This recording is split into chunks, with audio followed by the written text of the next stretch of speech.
Yes, we're looking forward to those big holiday meals, pies, cakes, potatoes, gravy. But do these foods make us happy in the long term? Michaeline Duclef dug in. For the past 15 years, Felice Jacka has studied how foods impact our moods and mental health.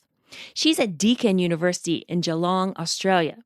She says that many people equate sugary and ultra-processed foods with happiness, That's coming directly from advertisers. who Jacka says are selling us a myth that these foods are going to make us feel good. But she says sugary sweets and ultra-processed foods can actually sour our moods. It's a bit like, if you gave someone, I don't know, a glass of champagne.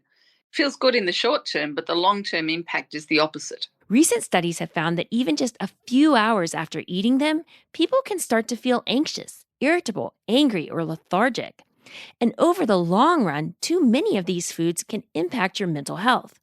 Diets high in ultra-processed foods and refined carbohydrates raise a person's risk for depression. You can see that the risk of depression is somewhere in the range of 20 to 30% higher. That's Dr. Kara Margolis. She's a pediatric gastroenterologist at New York University and studies how diets and gut health connect to mood disorders.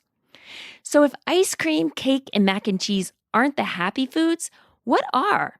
Scientists are still nailing that down, but all the scientists interviewed for this story mentioned one top candidate. Whole grains. Whole grains. Whole grain. Whole grains and fiber. Whole grains have a special type of fiber that improves the health of your microbiome. It's called fermentable fiber. When the bacteria in your gut break down this fiber, Margolis says, they produce small molecules that are linked to a whole host of benefits. They can be anti-inflammatory, they protect the gut, and they can also enhance hormones that help with appetite control and also with insulin sensitivity. All of these effects have been associated with improved mood and a decreased risk of depression. So this holiday season, if you want to keep your spirits high, shift your mindset about what foods make you happy. Skip the pastries and white breads at breakfast. At lunch, toss corn or barley into your salads. And at dinner, buy corn tortillas instead of flour. And swap out the white biscuits and rolls for 100% whole wheat breads. Hannah Holscher is a microbiome scientist and dietitian at the University of Illinois Urbana-Champaign. She says there's another easy way to get fermentable fiber. Eat more beans and lentils. Especially now that we're getting into soup season, just pick your favorite soup and pick your favorite bean or get creative and put a couple of them in there. Dried beans are a really economical way to add this mood-boosting fiber into your diet. Just a half a cup a day gives you a whopping 8 grams of fiber.